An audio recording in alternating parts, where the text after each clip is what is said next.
오늘도 예배하러 나온 여러분, 하나님의 부르심에 응답하여 믿음으로 나온 여러분들의 발걸음에, 또 여러분 가정에, 여러분 손으로 일들마다 하나님께서 은혜와 평강으로 충만하게 채우시기를 주 예수의 이름으로 축원합니다. 예, 희망 고문이라는 말이 있죠. 이거는 불가능한 것, 또 될 수 없는 것들.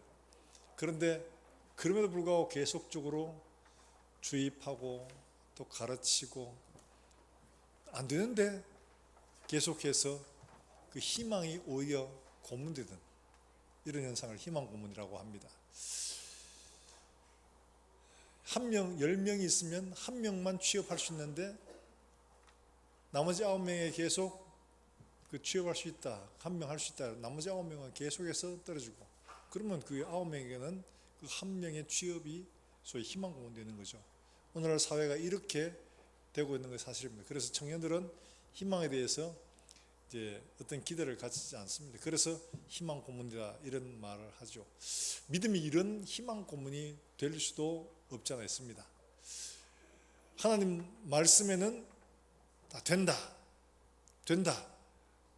했는데 실제로 살아보니까, 기도해보니까 안 되더라는 거죠. 그러니까 믿음이 희망 고문이 아닌가 이런 착각을 할 수 없지 않아 있습니다. 그런데요, 하나님이 우리에게 주신 것은 분명한 사실들입니다. 지금 초대교회 성도들은 굉장히 사회적 경제적으로 어려운 형편에 있습니다.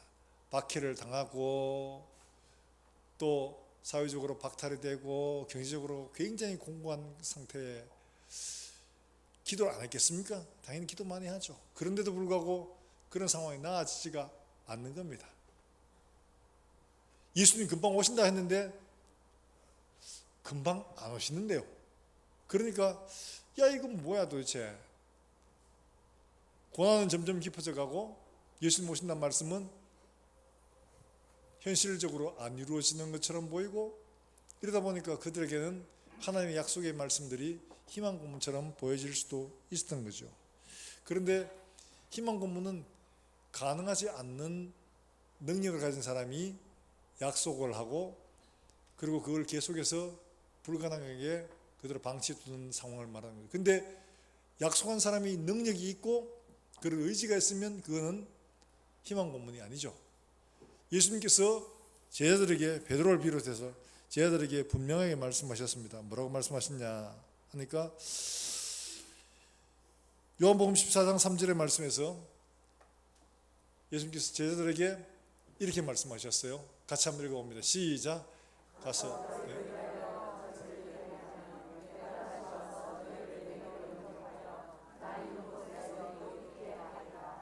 예수님이 직접 베드로를 비롯해서 제자들에게 하신 말씀이에요.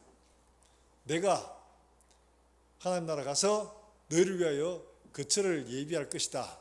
다 준비가 되면 내가 다시 너희에게 와서 너희를 내게로 영접할 것이다. 그래서 지금 이 땅에는 아직도 여전히 고난과 어려움 속에 있는 거죠. 그러면 현실은 이런데 저 말을 어떻게 믿어야 돼? 하는 고민들이 되겠죠. 그래서 바울은 그들에게 이렇게 말합니다. 무엇이냐 하니까 로마서 8장 24절 25절 말씀에 이렇게 말씀하고 있어요. 같이 한번 읽어봅니다. 시작. 우리가 소망으로 구원을 얻었음에 보이는 소망이 소망이 아니니 보이는 것을 누가 바라리요. 만일 우리가 보지 못하는 것들을 바라면 참으로 기다릴지니라. 할렐루야. 보지 못하는 것들, 장차 이루어질 것들, 이런 걸 바라면 참으로 기다리라. 인내하라는 이야기죠. 왜? 하나님은 능력 있고 충분히 그걸 증거해 보이셨으니까 반드시 이것도 이루어진다. 그럼 어떻게 기다려야 되냐? 참으로 기다려야 된다. 이렇게 말하고 있죠.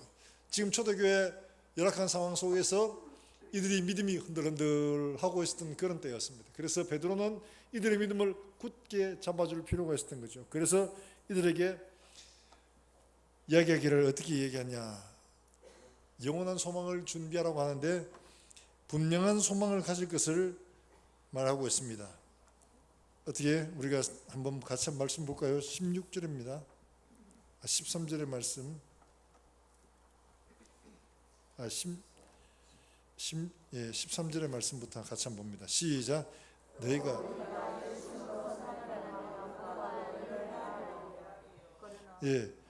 너희가 선을 행하면 누가 너희를 해야 되냐. 근데 선을 행한데도 고난을 당하고 어려움을 만나거든요.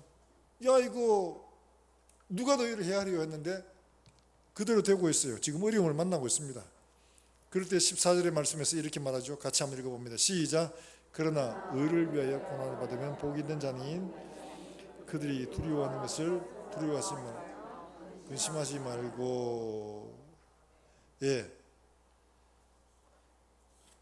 근심하지 말고 두려워하지 마라. 그 다음에 15절의 말씀에서 그렇게 말합니다. 15절 같이 한번 읽어봅니다. 시작.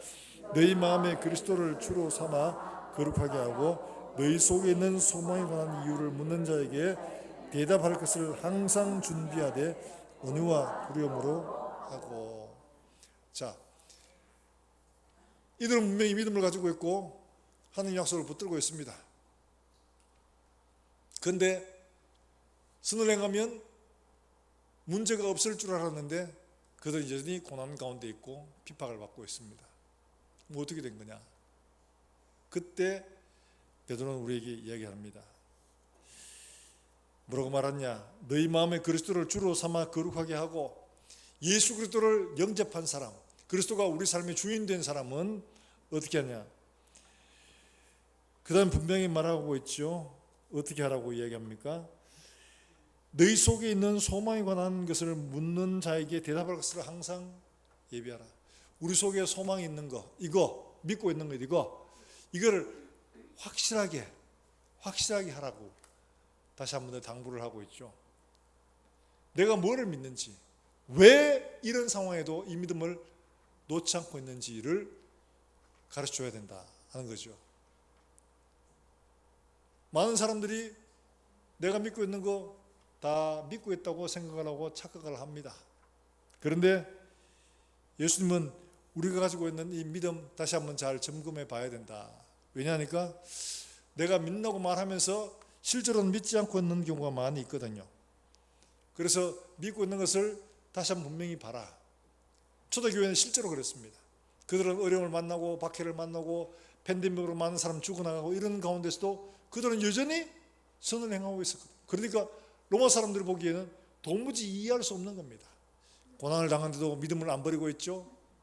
자기가 죽을 줄 알면서도 그 병자들을 돌보고 동료들이 그렇게 죽는 걸 보면서도 또 그렇게 자기 돌보는 거예요. 도무지 그 이해를 못 하겠어.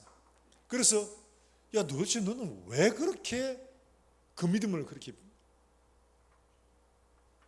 버려야지 너 살 거 아니야. 근데 왜 그렇게 해? 이렇게 묻는 거죠. 당연히 묻습니다. 그렇게 물을 때 너희 속에 있는 소망에 관한 것을 얘기할 준비를 해라. 우리가 뭘 믿는지를 확실하게 얘기해라. 우리가 믿는 바를 분명히 하라는 이야기죠. 그렇게 분명히 전개했습니다. 우리는 이렇게 예수님께서 말씀하셨고 예수님께서 이렇게 약속하셨기 때문에 그것을 확실하게 나는 믿는다.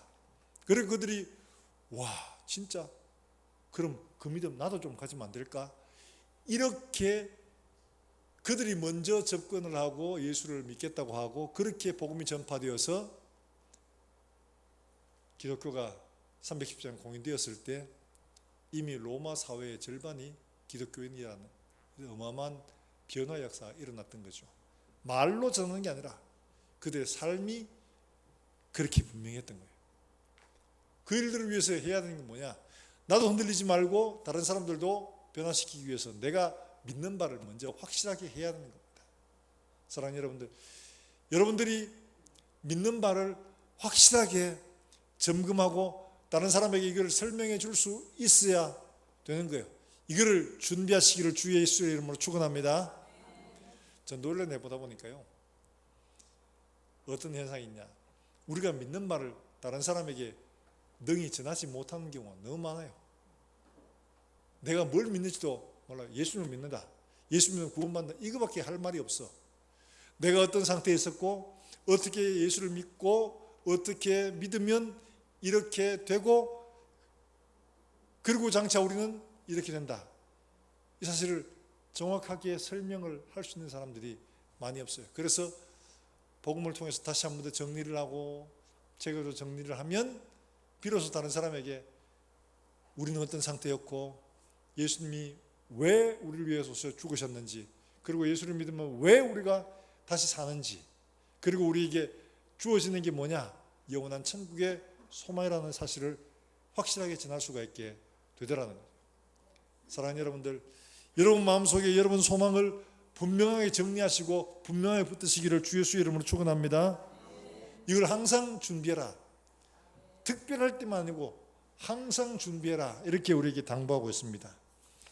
많은 사람들이 자기가 믿음을 가지고 있다고 착각을 합니다. 저는 그렇게 살고 있다고 생각합니다.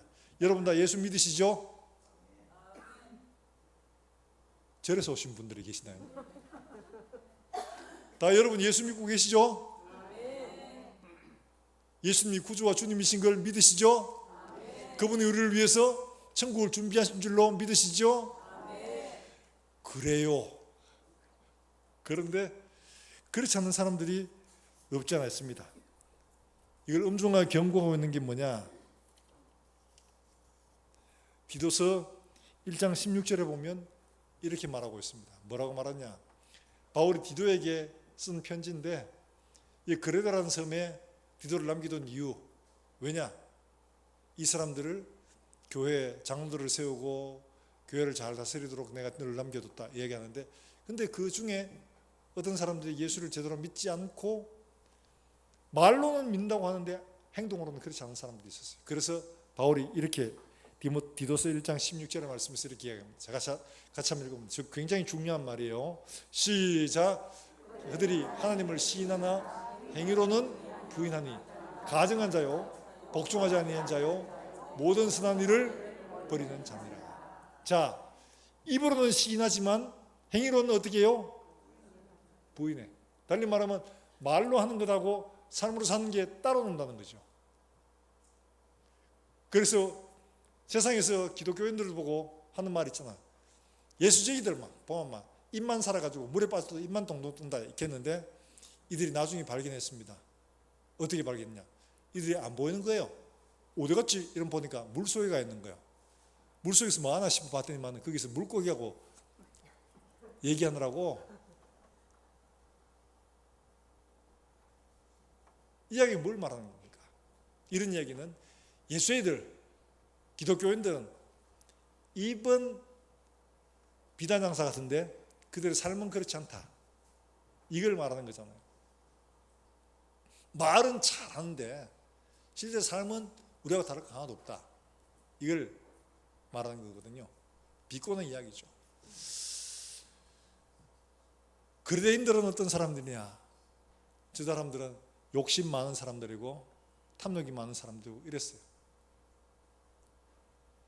그들을 바로 가르치라고 했는데 이 사람들이 예수를 믿어도 어떠냐? 그 본성이 변화가 되지 않았습니다. 그러다 보니까 입으로는 예수를 시인합니다. 머리로는 이해를 합니다. 그런데 그들의 삶은 예수님을 따라 순종하지 않는 거예요. 그러다 보니까 입으로는 시인하나 행위로는 부인하니. 그 다음 뭐예요? 실수하는 자요가 아니고 어떤 자라고 얘기해요? 가증한 자요. 가증한. 그 다음에 복종하지 않는 자요. 복종하니까 저런 현상이 생기죠. 모든 선한 일을 버리는 자라고 이야기합니다. 그러니까 저 사람들이 구원이 있을까? 구원이 없죠, 당연히. 착각하면 됩니다. 뭐 좀 틀린 것 같다 얘기되죠. 왜냐하니까 예수 믿으면 천국 가고 그건 변함없는 사실이라고 배웠는데, 근데 예수 믿는다는 사실 하나만 가지고 되는 게 아닌가 봐. 그래서 빌립보서에 바울이 이렇게 말합니다. 빌립보서 2장 12절 말씀에서 바울은 이렇게 이야기합니다. 같이 한번 읽어봅니다. 시작. 그러므로 나의 사랑하는 형제들, 너희가 나 있을 때뿐 아니라 더욱 나 없을 때도 항상 복종 두렵고 떨림으로 너희 구원을, 할렐루야, 바로 이런 사람들을 위한 거예요. 입으로는 시인해요. 행위로는 부인하는 거. 그럴 때 어떻게 합니까? 입으로 시인을 했으면 그 다음에 두릴것 떨림으로 그 구원을 말한 대로 살아내라는 거죠. 우리가 봄 되면 씨를 뿌립니다. 파종을 합니다. 파종을 하고 돌았으면 싹이 나고 열매가 맺어져 있나요? 아니죠. 뿌렸으면 과정이 필요합니다. 싹이 나고 줄기가 나고 그 열매가 맺혀지고 이게 익어지고, 믿음이란 바로 이런 과정을 말하는 겁니다. 그 씨 자체가 아니라 그 씨로부터 나와서 맺는 열매를 맺는 과정들이, 이게 바로 믿음의 과정이에요. 믿음이. 그래서 예수님도 좋은 나무에 대한 비유를 말씀하시면서, 좋은 나무가 어떤 나무냐, 막 줄기가 굵단하고 잎이 무성하고 이런 게 아니고 어떤 나무예요? 그렇죠. 좋은 열매를 맺는 나무가 좋은 나무다. 그래서 그 나무는 뭘로 알아요? 그렇습니다. 아유, 구집사님 고맙습니다. 진짜 좋은 나무는 뭘로 알아요? 그렇지, 열매로. 그래서 마태복음 5장에서 나무는 그 열매로 알리라 이렇게 말합니다. 열매가 아는 겁니다. 줄기, 이파리, 모양으로 아는 게 아니고 열매로 아는 겁니다. 믿음은 뭘로 아느냐? 그 열매로 아는 겁니다. 열매로. 우리에게 뿌려진 씨앗들, 하나님 말씀들이 싹이 나고 줄기가 나고 열매가 맺어지고, 열매가 원래 말씀에서 말하는 그 열매가 맺어질 때 진짜 믿음이 있다라고 말할 수가 있다는 거죠. 뿌렸는데 엉뚱하게 났어. 그러면 믿음이 가짜라는 겁니다. 바로 그걸 얘기하는 겁니다. 우리 속에 있는 소망, 이 뭐냐? 너희 이런 소망이 있어. 그러면 너희가 이 소망을 따라서 하루하루를 믿음으로 살아내는, 마침내 그 소망을 이루어가는, 이게 언제 판명돼요? 주님 오시는 그날에 판명됩니다. 그래서 예수님이 마태복음 25장에서 말하죠. 열친의 비유. 우리 잘 아는, 신랑을 맞으러 준비해 갔는데 기름을 준비한 5처녀와 그렇지 못한 또 5처녀 있었어요. 준비하지 못한 사람들은 뭐 이것만 하면 충분하라고 자기 스스로 생각한 거예요. 그런데 10처녀는, 그 나머지 지혜로운 5처녀는 거기다 기름을 따로 더 준비를 했습니다. 그랬을 때 마지막 신랑을 맞을 때 슬기로운 처녀는 결혼식에 들어가고 미련한 처녀는 가지 못한 거죠. 열매가 판단하는 겁니다. 바로 그 차이입니다. 우리에게 말씀하시는 바가 바로 그겁니다. 우리의 믿는 믿음, 입으로 고백하는 것들, 고백으로 끝나는 게 아니라 그게 둘이 것들림으로 우리의 구원을 이루어서 마침내 열매로, 정말 참 좋은 열매로, 하나님이 기대하시는 선한 열매로 맺어질 때 주님이 너 참 좋은 나무였다라고, 진짜 믿음의 사람이었다라고 인정하신다는 겁니다. 양고염소도 마찬가지죠. 다 불러가지고 다 이제 양고염소로 다 갈라냅니다. 갈라내고 할 때 공통점이 있습니다. 둘 다 자기 행한 일들에 대해서 제대로 이해를 못하고 있었던 사람들이 그런 거죠. 염소들은 내가 갇혔을 때 안 돌아보고, 내가 병들었을 때 내가 돌아보지 않고, 내가 헐벗었을 때 입히지도 않았고, 내가 슬리퍼가 신고 다닐 때 너는 신 하나 안 사신기고 그랬지 않냐? 언제 우리가 안 그랬습니까? 우리 구제도 하고 금식도 하고 예배도 열심히 다니고 선교도 하고 했는데요.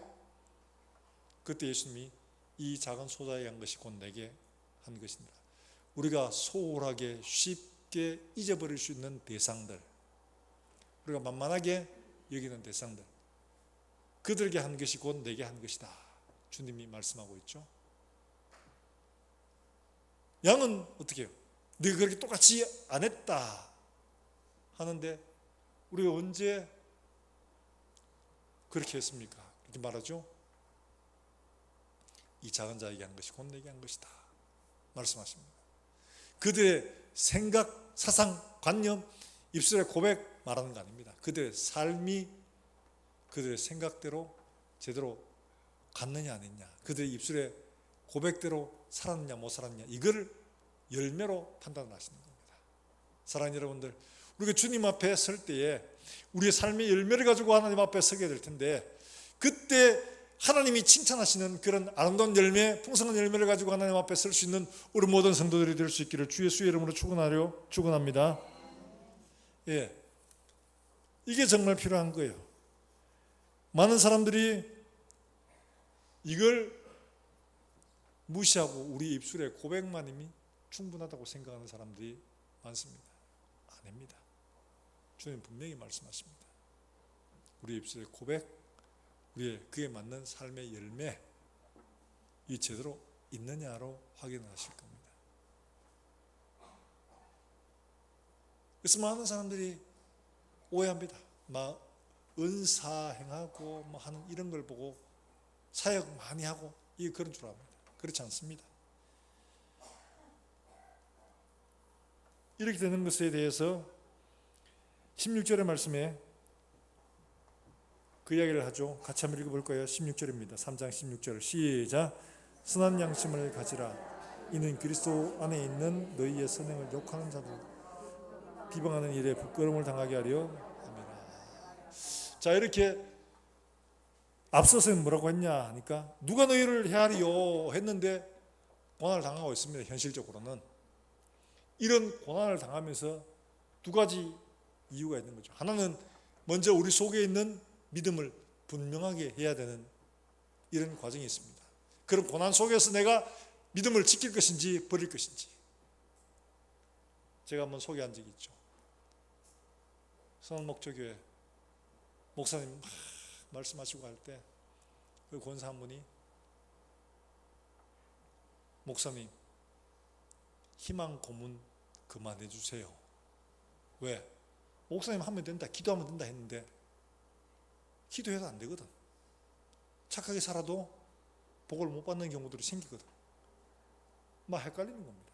그러니까 하나님 살아계시냐 안 계시냐, 괜히 하나님 말씀을 빙자해서 막 그렇게 해서 안 될 것도 되는 것처럼 말하고, 그래서 희망 고문 하지 말아달라고 목사님한테 편지를 썼는데 목사님이 충격을 받았어요. 그것도 그럴 만합니다. 우리의 삶의 현장 속에서 그런 일들이 얼마든지 일어납니다.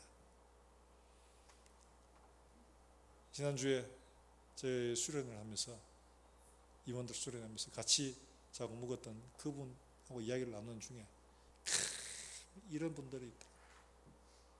이런 분들이 구원받을 수 있을까요? 교회 안에서 정말 나쁘게 행동하는 사람들.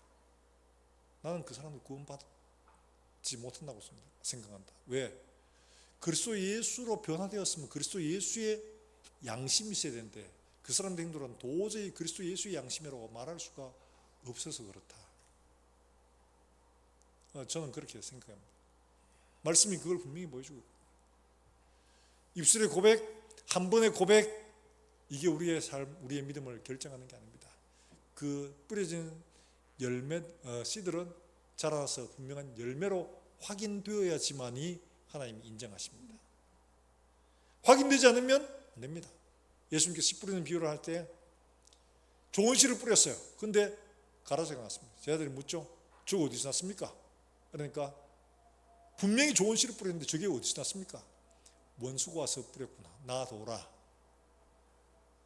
추수 때까지 놔둬가지고 좋은 씨와 가라지를 따로, 가라지는 그때 가서 수확해서 먼저 불에 던지고 좋은 열매들은 모아서 곡간으로 드리면 된다 말씀하죠.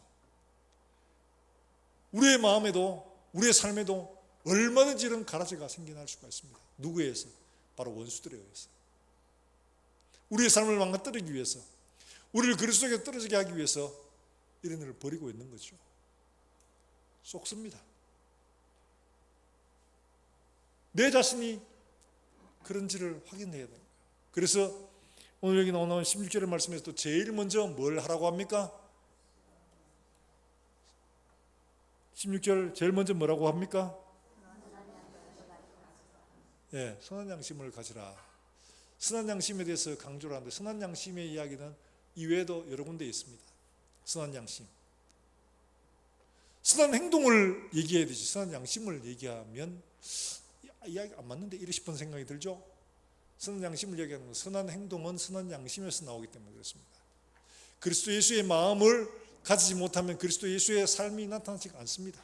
그 중심부터 선한 양심, 그리스도 예수의 양심을 가지는 것이 그렇게 중요하다는 것. 그리스도 예수의 양심이 없으니까 세상에 살던 그 모습대로 생각하고 행동하고 가는 거예요. 마치 거룩한 것처럼 포장하는 거예요. 제가 신대원 때 한번 한 학기를 마치고 1학기를 마치고 여름 이제 내려오는 때에 차 안에서 옥신각신 하면서 전도서끼리 막 좀 난리가 난 적이 있습니다. 좀 얼굴을 붉히면서. 왜 그런 일이 있느냐. 그때 저희 신학생 중에 소위 말해서 제가 듣기로는 그분이 옛날에 나이트나 뭐 이런 데서 삐끼를 하셨는 분 같아요. 그래가 복장 입으면 좀 그런데 이분이 조금 그러다 보니까 가치관이 뭐 이러면 어때 저러면 어때 막 좋은 게 좋은 거지 뭐 이런 분이에요. 그러다 보니까 이분이 컨닝을 했습니다. 기말고사 때 컨닝을 했는데 그거를 학교 직원이 안 됩니다. 그리고 그 시험지를 회수해 가버렸어요. 이거는 정학 처리는 바로. 그러니까 하지 마세요. 뭐 그럴 수 있지. 막 그러면 막 그랬던 거예요. 직원을 위협하고 하셨어요. 뭘 그렇게 그러냐고 막 이러면서 막. 그때 그 이야기 했다고 해서 우리가 전부 다 나머지 사람들은 다 노발대발했습니다. 어떻게 신학교 온 게 그런 생각을 가지고 컨닝도 지식의 도둑질이잖아. 도둑질을 하고도 그 뚱뚱거리면서 그럴 수 있냐. 양심의 문제예요. 양심이. 세상 속에서 살던 그 양심을 가지고 안 바꾸고 그대로 오니까 그 양심으로 그걸 컨닝을 해도 전혀 문제가 되지 않는 거예요. 자기 양심에는. 그런데 우리 중에 한 분이 뭐 그럴 수 있죠 이러는 거예요. 그리고 우리 전부 다 막 어떻게 그럴 수 있냐고 막 이러면서 막 그랬던 적이 있었어요. 예수 믿으면 심령이 변화되어야 되는데 예수 그리스도의 마음을 품어야 되는데 예수 그리스도의 마음을 품지 못하고 있다면 그 사람은 예수 믿는 게 아니라 양심이 바뀌어지는 거죠. 선한 양심이 세례가 뭐냐? 선한 양심이 하나님을 찾아가는 겁니다. 바울이 그렇게 해요. 예수 그리스도의 마음, 예수 그리스도의 양심이 우리의 양심이 되는 겁니다. 이제는 내가 죽고 내 속에 누가 살았어요? 그리스도가 사는 겁니다. 내가 사는 게 아니기 때문에 내 양심대로 사는 게 아니고 하나님의 마음으로 사는 겁니다. 그러니까 그런 행동을 할 수가 없는 거죠. 근데 그런 행동이 있다는 것은 마음부터 틀려먹었다는 거죠. 안 바뀌었다는 거죠. 그러니까 그런 행동이 나오는 거죠. 그래서 바울은 선한 양심, 예수 그리스도의 마음을 가질 것을 먼저 명령하고 있는 겁니다.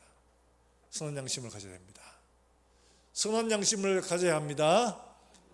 예수 그리스도로 말미암는 선한 양심, 죄를 씻고 십자가의 보혈로 정결하게 된 바로 이 양심이 우리에게 필요한 거예요. 그래야지만이 죄를 분별하고 그래야지만이 우리가 믿음으로 바로 살아갈 수가 있는 겁니다.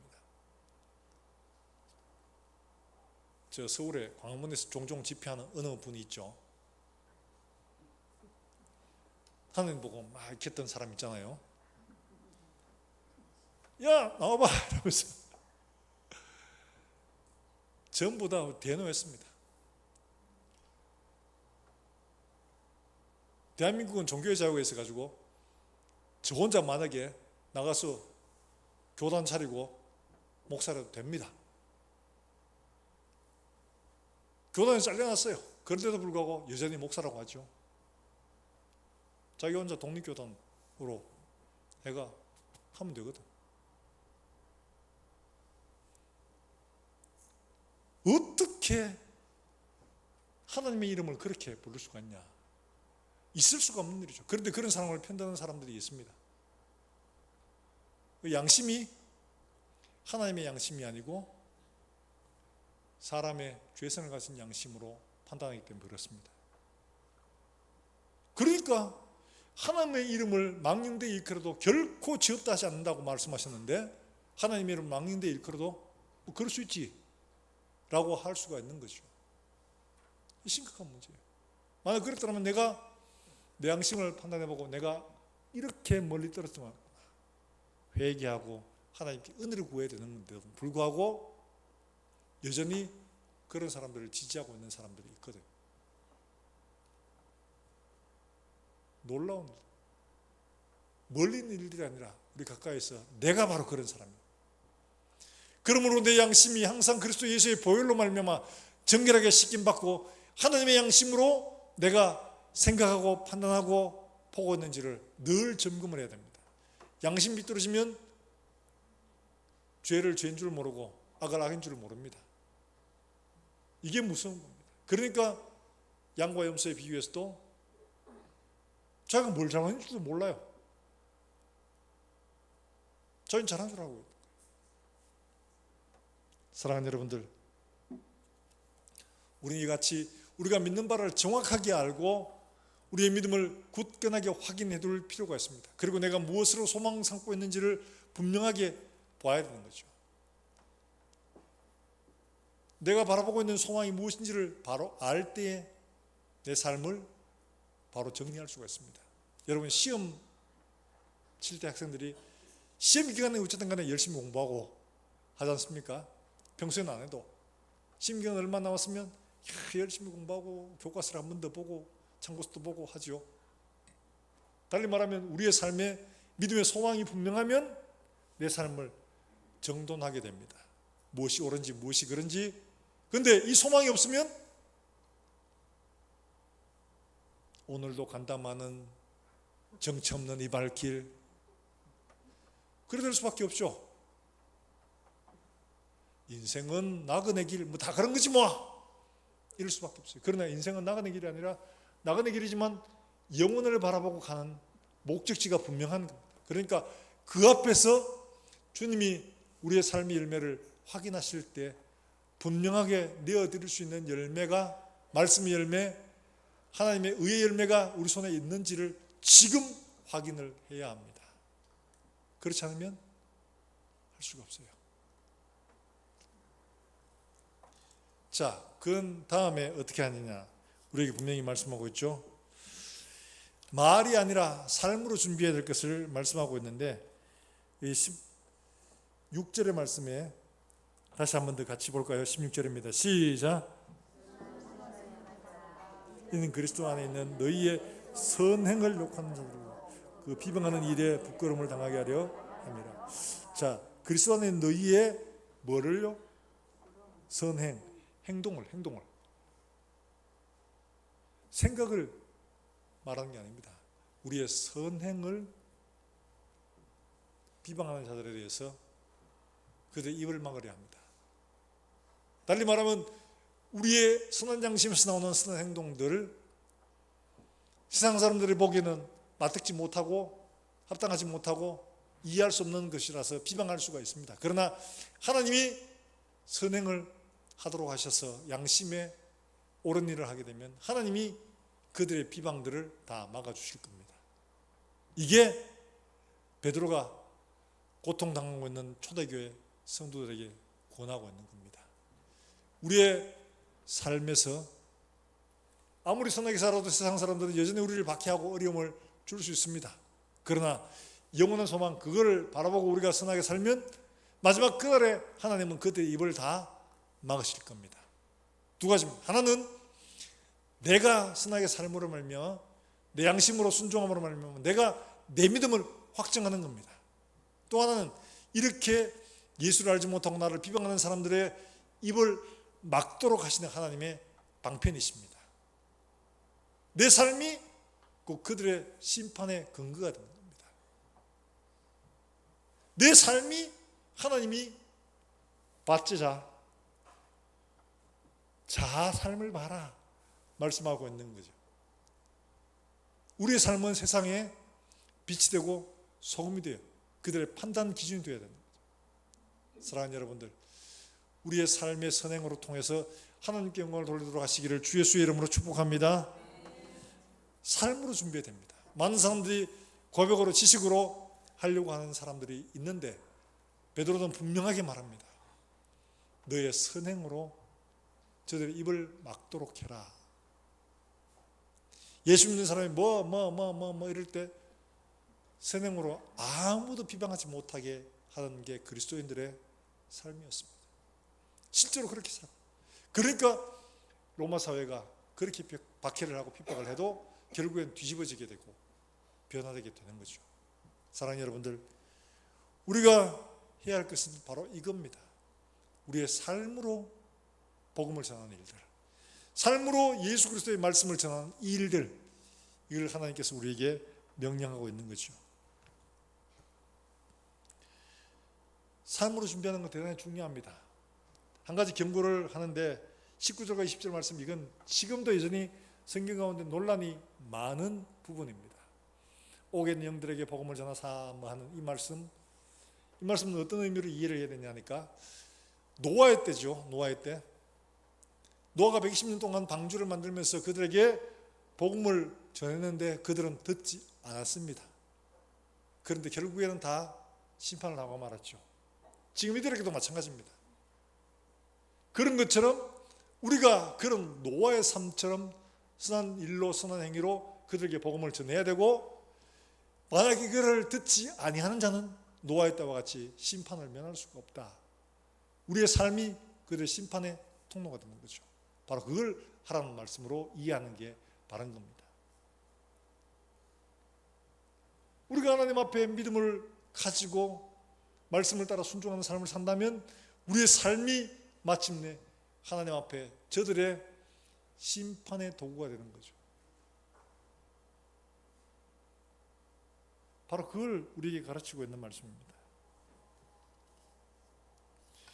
하나님의 심판을 준비하는 삶은 우리가 하나님 앞에서 어떻게 살아야 할지를 분명하게 선명하게 알게 해줍니다. 하나님께서 우리 마음속에서 어떻게 살아야 될 것인가를 인도해 주시기 때문에 그렇습니다. 사랑하는 여러분들, 우리가 하나님 앞에 서야 될 때가 있음을 여러분 기억하시길 주의 이름으로 축원합니다. 마지막 때에 대한 누가복음 앞에서 말한 것들은 바다의 소리, 흉흉한 바다의 소리, 기후변화, 어마어마한 재앙들이, 저체 기근과 지진이 일어나고 전쟁의 소문과 소문, 이런 것이 있을 것이라고 예고를 하고 있습니다. 바로 지금의 때죠. 그러므로 이런 징조를 볼 때마다 우리는 더욱 경계하고 우리의 삶을 믿음으로 바로 세워서 우리의 소망이 무엇인지를 확인하고 그 소망을 향해서 말씀을 따라 순종하는 삶이 우리에게 절대적으로 필요한 때입니다. 바로 노아의 때 그랬던 거죠. 그렇게 보여주고 거기 위해서 하는 것 미친 짓이죠. 그걸 보고 하나님이 이렇게 심판할 것이다 말을 해도 그들은 전혀 듣지 않았습니다. 전혀 안 들었습니다. 롯의 때 그들은 여전히 하나님의 기쁨을 구하기 보다가 자기 육신의 즐거움만 찾아 쾌락을 쫓아 살던 삶을 버리지 않았습니다. 의로운 롯이 마음의 상처를 받도록 이렇게 살아낸 거예요. 오늘 우리 살아가는 것과 다를 바 하나도 없죠. 성적인 쾌락, 인간적인 즐거움, 지금 트렌드가 그렇잖아요. 전부가 즐거움을 위해서, 쾌락을 위해서 살아갑니다. 그리스도의 마음을 품고 그리스도의 마음으로 복음을 위해 살고 그리스도를 위해 사는 사람이 정입니다. 주님 말씀하시면 내가 나아가리다. 주님 말씀하시면 내가 멈춰서리다. 이런 믿음이 필요한 거예요. 그날을 준비하는 진짜 삶이 바로 그건 겁니다. 내가 말씀 앞에서 말씀으로 나를 비춰보고 말씀의 열매를 통해서 내가 다시 한 번 더 확인해보고 그래야 되는 거죠. 이거를 못하면 하나님의 심판대 앞에서 우리가 피할 수가 없는 그런 부끄러움을 당하게 될 것입니다. 그래서 바울도 우리에게 권하고 특히 베드로 같은 경우에는 자기가 이걸 한번 당해봤잖아요. 기도해라 하는데 하면 되지 이러면서 있다가 예수님을 3번씩이나 부인했던 그런 자리에 처해봤잖아요. 그렇기 때문에 베드로는 더더욱 간절한 마음으로 주님에게 받은 말씀대로 그들에게 전하고 있는 겁니다. 경고하고 경계하고 권하고, 우리가 이처럼 이런 베드로의 권면의 말씀을 듣고 보고 믿음으로 순종하여 우리의 삶에서 마지막 그날 주님 앞에 설 때에 모두가 다 하나님 앞에 칭찬받는 우리 모든 성도들이 되시기를 주 예수의 이름으로 축복합니다. 축원합니다. 자, 이러면 얼마나 좋을까요? 내 삶의 때가 다 된 것 같아. 그러면 정말 이 땅에서 말똥 굴러도 이 땅이 좋은데 이러면서 하는 게 아니라 정말 기대가 된다. 이제 주님 만날 때가 가까워졌다. 야, 하루 더 가까워졌네. 하루 더 가까워졌네. 막 이러면서 설렘과 기쁨이 막 넘치고, 반면 내 병은 점점 깊어져가고 내 살날이 딱 정해지면, 야, 석 달 남았단다. 석 달 후면 내가 주님 만난다. 너무 좋아. 석 달 후면 주님 만난다. 1년 후면 주님 만난다. 이런 설렘으로 주님 앞에 설 때를 준비하다가 그날에 호련히 주님 우리를 부르시면 기쁨으로 주님 앞에 서서 주님을 만난, 그럴 때 정말 우리가 영원한 즐거움에 동참하는 복된 성도의 유업을 누리게 될 줄로 믿습니다. 이렇게 주님 앞에 서게 되기를, 주님 앞에서 우리 삶을 정리하고 정돈하고 준비하고 단장해서 베드로가 권면한 대로 우리의 믿음의 소망을 분명히 점검하고 우리의 삶으로 우리가 믿는 믿음대로 살아내서 그 믿음을 증명해서 아름다운 삶의 열매를 가지고 하나님 앞에서는 우리 모든 성도들이 되시기를 주 예수의 이름으로 축복합니다. 우리 함께 찬송하고 기도하겠습니다.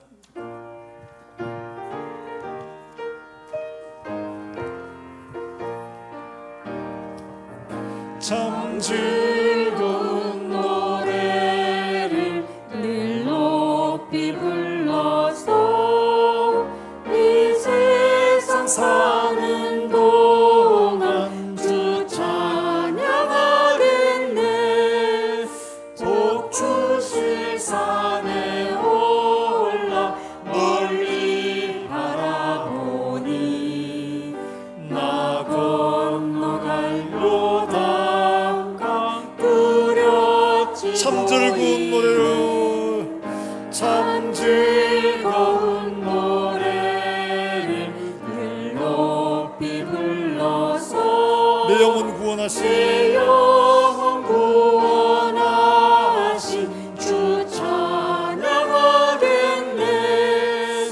땅 위의 성도들이 부르는 노래에 저 하늘의 천사들 다와 참 즐거운 노래로, 참 즐거운 노래를 늘 높이 불러서 만왕의 왕 되신 주, 만왕의 왕 되신 주 나 찬양하겠네.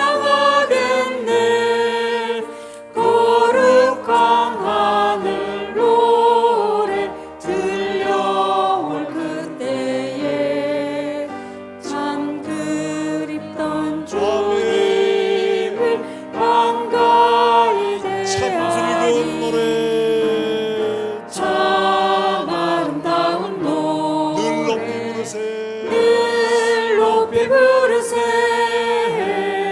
하늘의 소망 주신 주 찬양하여라. 참 아름다운 노래 다 함께 부르세. 하늘의 기쁨 주신 주 찬양하여라. 이 시간 우리가 함께 기도할 때 방금 우리가 들은 말씀, 우리가 부른 이 찬송처럼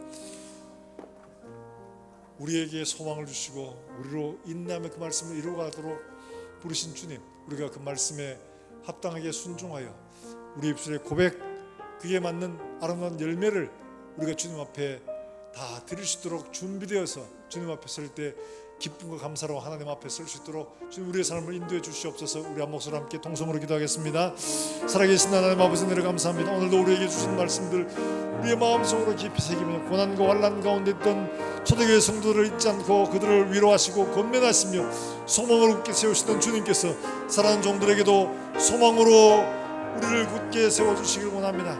말씀이 우리에게 소망이 되게 하시고 말씀이 위로가 되게 하시고 말씀이 능력이 되게 해주시길 원합니다.